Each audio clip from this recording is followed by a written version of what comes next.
মন খারাপের পোস্ট করেছেন নীলাঞ্জনা। নিজের ইনস্টাগ্রামের দেওয়াল থেকে বরের সঙ্গে ভাগ করে নেওয়া একাধিক ঘনিষ্ঠ মুহূর্তের ছবি ডিলিট করেছেন নীলাঞ্জনা।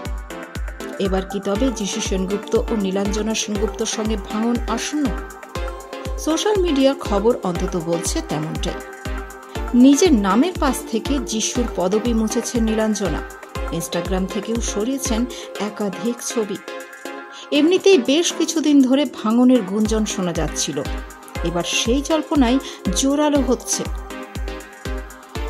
টলিউডে অন্দরে কান পাতলেও শোনা যাচ্ছে তৃতীয় ব্যক্তির আগমনেই সংসারে ভাঙন।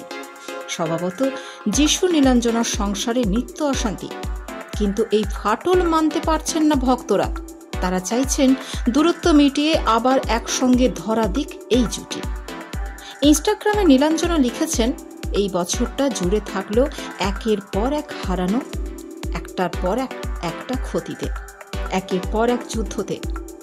কঠিন সময় জীবনের আসল রং দেখতে পেলাম। দেখলাম ভেঙে পড়লেও তা সুন্দর থাকা যায়।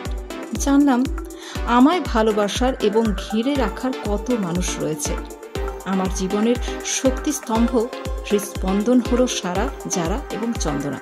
তোমাদের ভালোবাসি। যারা যোগাযোগ করার চেষ্টা করেছিলেন তাদেরকে অসংখ্য ধন্যবাদ। এই কঠিন সময় পেরিয়ে ফিরে আসার জন্য একটু সময় নিচ্ছি।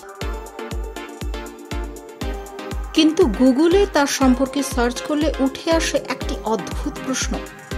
সেটি হচ্ছে, কবে ডিভোর্স হচ্ছে যিশু সেনগুপ্তর?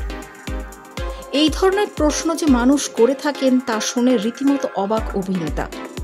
যিশু জানাচ্ছেন, কেন হঠাৎ ডিভোর্স নিতে যাব আমি সুখী বিবাহিত জীবন কাটাচ্ছি।